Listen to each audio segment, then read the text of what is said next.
Assalamualaikum warahmatullahi wabarakatuh. Perkenalkan, saya Irma Rahayu dari kelas D, jurusan Pendidikan Matematika, Fakultas Keguruan dan Ilmu Pendidikan. Dalam video kali ini, saya akan memaparkan jawaban dari soal UAS mata kuliah Filsafat dan Sejarah Matematika dengan dosen pengampu Bapak Dedi Nurjamil, Dr. Andes, Magister Pendidikan. Berikut pemaparannya. Soal yang pertama, bagaimana hubungan antara filsafat dan filsafat pendidikan, serta bagaimana ciri-ciri filsafat dan ciri-ciri filsafat pendidikan. Hubungan filsafat dengan filsafat pendidikan dapat dirumuskan sebagai berikut. Yang pertama, filsafat mempunyai objek lebih luas, sifatnya universal, sedangkan filsafat pendidikan objeknya terbatas dalam dunia filsafat pendidikan saja. Lalu yang kedua, filsafat hendak memberikan pengetahuan atau pendidikan atau pemahaman yang lebih mendalam dan menunjukkan sebab-sebab, tetapi yang tak begitu mendalam. Filsafat memberikan sintesis kepada filsafat pendidikan yang khusus mempersatukan dan mengkoordinasikannya. Lalu yang keempat, lapangan filsafat mungkin sama dengan lapangan filsafat pendidikan, tetapi sudut pandangannya berlainan. Untuk ciri-ciri filsafat, selain menurut pada pengertiannya, kita juga dapat memahami filsafat dengan lebih mudah jika kita dapat membedakan melalui ciri-ciri filsafat. Menurut Nur A. Fadil Lubis, filsafat memiliki 3 ciri utama, yakni universal atau menyeluruh, yaitu pemikiran yang luas dan tidak aspek tertentu saja. Lalu yang kedua radikal, yaitu secara mendasar, pemikiran yang dalam sampai kepada hasil yang fundamental dan esensial. Lalu yang ketiga sistematis, yaitu mengikuti pola dan metode berpikir yang runtut dan logis meskipun spekulatif. Lalu beberapa ahli lain menambahkan ciri-ciri lain, yaitu yang pertama deskriptif, yaitu suatu uraian yang terperinci tentang sesuatu, menjelaskan mengapa sesuatu berbuat begitu. Lalu yang kedua kritis, yaitu mempertanyakan segala sesuatu termasuk hasil filsafat dan tidak menerima begitu saja yang terlihat sepintas, yang dikatakan dan yang dilakukan masyarakat. Lalu yang ketiga analisis, yaitu mengulas dan mengkaji secara rinci dan menyeluruh sesuatu, termasuk konsep-konsep dasar yang dengannya kita memikirkan dunia dan kehidupan manusia. Lalu yang keempat, evaluatif, yaitu dikatakan juga normatif. Maksudnya, upaya sungguh-sungguh untuk menilai dan menyikapi segala persoalan yang dihadapi manusia. Penilaian itu bisa bersifat pemastian kebenaran, kelayakan, dan kebaikan. Lalu yang kelima ada spekulatif, yaitu upaya akal budi manusia yang bersifat perekaan, penjelajahan, dan pengandaian dan tidak membatasi hanya pada rekaman indera dan pengamatan lahiriah. Lalu ciri-ciri filsafat pendidikan. Yang pertama universal, artinya tingkat generalisasi yang tinggi sehingga mampu memberikan fondasi yang luas. Lalu yang kedua ada adaptif, artinya memberikan kemampuan kepada siswa untuk mengadaptasi perubahan dan perkembangan pengetahuan dan teknologi dalam era global. Lalu yang ketiga transferable, artinya konsep-konsep yang ada di dalam pokok-pokok bahasan tersebut dapat dimanfaatkan untuk pemecahan masalah dalam berbagai disiplin ilmu.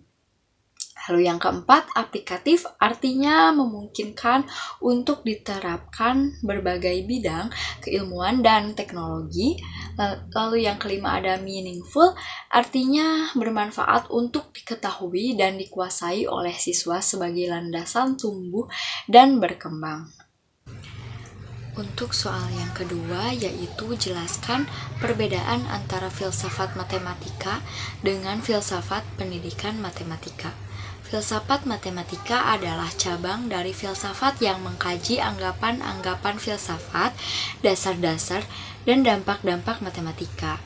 Tujuan dari filsafat matematika adalah untuk memberikan rekaman sifat dan metodologi matematika dan untuk memahami kedudukan matematika di dalam kehidupan manusia.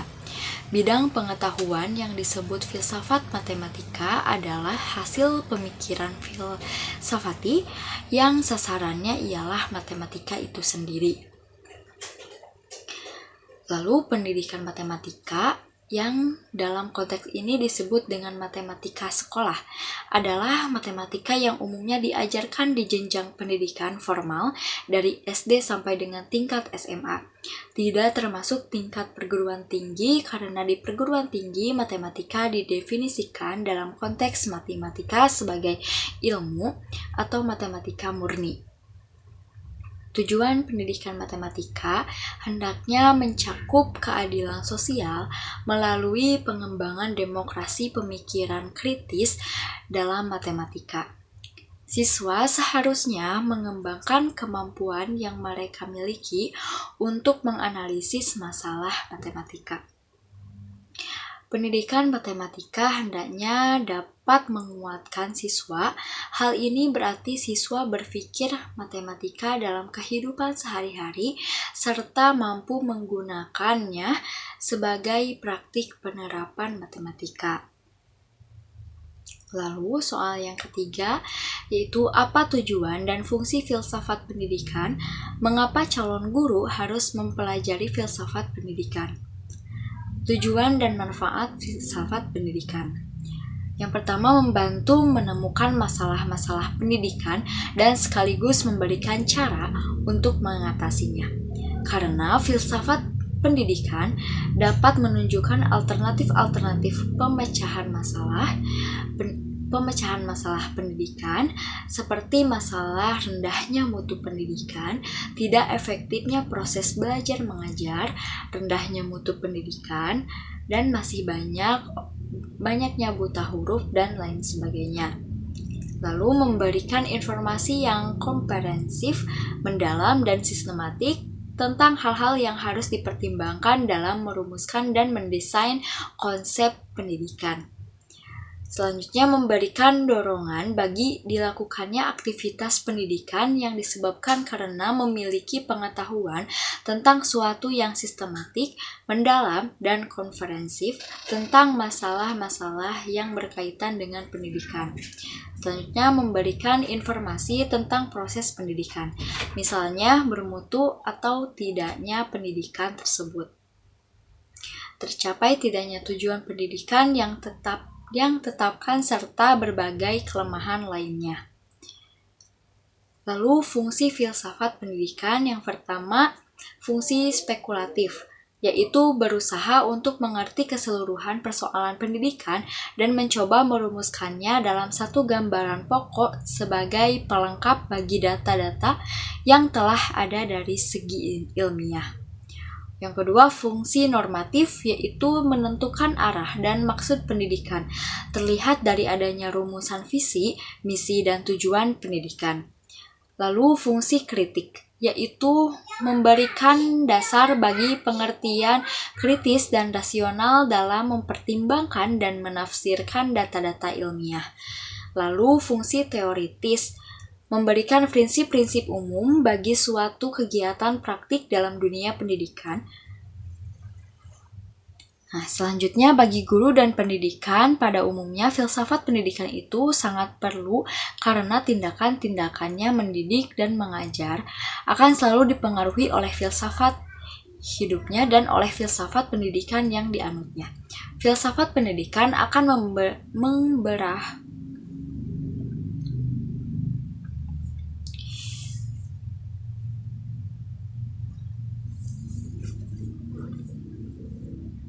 Filsafat pendidikan akan memberi arah kepada perbuatannya mendidik dan mengajar.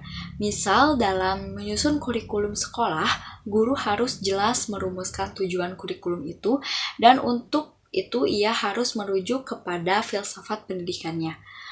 Perlakuannya terhadap siswa merupakan refleksi filsafatnya. Gaya mengajarnya juga akan dipengaruhi oleh filsafatnya yang dianutnya. Seorang guru harus memiliki filsafat hidup dan filsafat pendidikan yang jelas yang merupakan bagian dari kepribadiannya. Oleh karena itu, bagi seorang mahasiswa calon guru mempelajari ilmu filsafat dan ilmu filsafat pendidikan adalah perlu. Bukan saja memperluas wawasannya mengenai pendidikan serta membantunya dalam memahami siswa dan mengembangkannya gaya belajar yang tepat, tetapi juga dapat menyadarkannya mengenai makna dari berbagai aspek kehidupan manusia, dan yang lebih penting lagi bahwa sikap dan tindakannya yang mencerminkan filsafat akan berpengaruh kepada siswanya. Disinilah peran yang sangat esensial dari seorang guru. Selanjutnya, soal yang keempat, mengapa harus belajar filsafat matematika dan jelaskan setiap aliran filsafat matematika. Yang pertama, belajar filsafat matematika membuat kita mengerti bahwa kajian matematika itu luas, tidak selalu berhitung atau rumus matematika saja. Lalu yang kedua, belajar filsafat matematika membutuhkan kesabaran, rajin, telaten, konsisten, dan lain-lain. Lalu yang ketiga, belajar filsafat matematika sangat berhubungan dengan kehidupan sehari-hari. Aliran-aliran filsafat matematika, yang pertama, Platonisme. Platonisme menganggap pendidikan matematika adalah kebenaran mutlak dan pengetahuan matematika merupakan hasil ilham ilahi, atau Tuhan adalah salah seorang ahli matematika atau matematikawan. Platonisme memandang objek-objek matematika adalah real dan eksistensi. Real objek dan struktur matematika adalah sebagai eksistensi realitas yang ideal dan bebas dari sifat manusiawi. Lalu yang kedua, absolutisme. Pengetahuan matematika terdiri dari kebenaran yang sudah pasti dan tidak dapat diubah.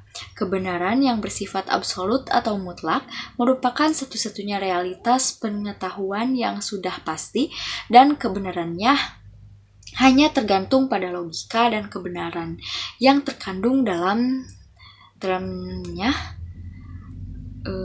Kebenaran matematika diturunkan dari definisi-definisi dan tidak dapat dikonfirmasi dengan fakta empiris. Metode deduktif memberikan jaminan untuk melakukan asersi pengetahuan matematika dengan benar. Klaim bahwa matematika dan logika adalah pengetahuan yang pasti benar secara mutlak ditopang oleh pernyataan dasar yang digunakan dalam pembuktian merupakan pernyataan yang benar. Lalu yang ketiga, logisme. Tesis logisisme adalah matematika secara cabang dari logika.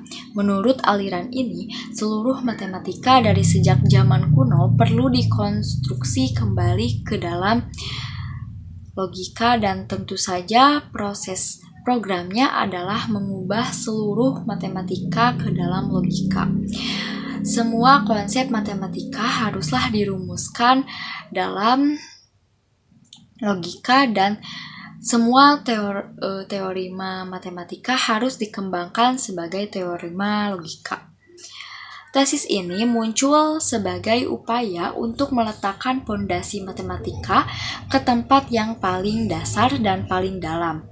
Pondasi matematika yang saat ini digunakan dibangun dengan sistem bilangan real, didorong ke sistem bilangan asli, dan akhirnya didorong lagi ke teori himpunan. Lalu yang keempat, intuisionisme. Intuisionisme adalah aliran filsafat dalam tradisi bahwa semua pengetahuan manusia diawali oleh intuisi, menghasilkan konsep-konsep dan diakhiri dengan ide-ide. Yang kelima, fabilisme merupakan kebenaran matematika dapat menjadi subjek yang begitu sederhana dan dalam banyak hal dapat dikritisi. Kebenaran matematika bersifat tidak sempurna, tidak kokoh dan tidak masa depan, dapat dikoreksi serta direvisi. Lalu yang kelima, bagaimana filsafat bisa menjelaskan hubungan dengan matematika?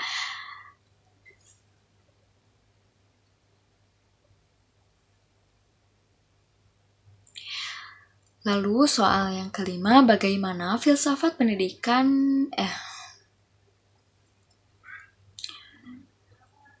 Lalu soal yang kelima yaitu bagaimana filsafat bisa menjelaskan hubungan dengan matematika? Pendapat bahwa filsafat merupakan ayah ibu dari matematika adalah keliru. Matematika tidak pernah lahir dari filsafat, melainkan keduanya berkembang bersama-sama dengan saling memberikan persoalan-persoalan sebagai bahan masuk dan umpan balik. Dalam lintasan sejarah, kedua saudari kembar filsafat dan matematika itu selanjutnya tumbuh bersama-sama di bawah asuhan filsuf yang juga ahli matematika, Pythagoras. Tahun 572 sampai 497 sebelum Masehi. Filsafat dan matematika memiliki hubungan yang erat. Antara lain, yang pertama, filsafat dan geometri, yaitu suatu cabang matematika, lahir pada masa yang sama, di tempat yang sama, dan dari ayah ibu yang tunggal, yakni sekitar 640 sampai 545 sebelum Masehi, di Miletus, terletak di pantai barat negara Turki sekarang, dan dari pikiran seorang bernama Thales. Lalu yang kedua, matematika tidak pernah lahir dari filsafat, melainkan keduanya berkembang bersama-sama dengan saling memberikan persoalan-persoalan bahan masuk dan umpan balik. Lalu yang ketiga, adanya hubungan timbal balik dan saling pengaruh antara filsafat dan matematika dipacu pula oleh filsuf Zeno dan Elea. Zeno memperbincangkan paradoks yang bertalian dengan pengertian-pengertian gerak, waktu, dan ruang yang kemudian selama berabad-abad membingungkan para filsuf dan ahli matematika. Demikianlah permulaan sampai sejarah filsafat dan matematika terus-menerus saling mempengaruhi filsafat dan mendorong perkembangan filsafat, dan sebaliknya matematika juga memacu pertumbuhan filsafat. Mungkin cukup sekian pemaparan yang dapat saya sampaikan. Terima kasih. Wassalamualaikum warahmatullahi wabarakatuh.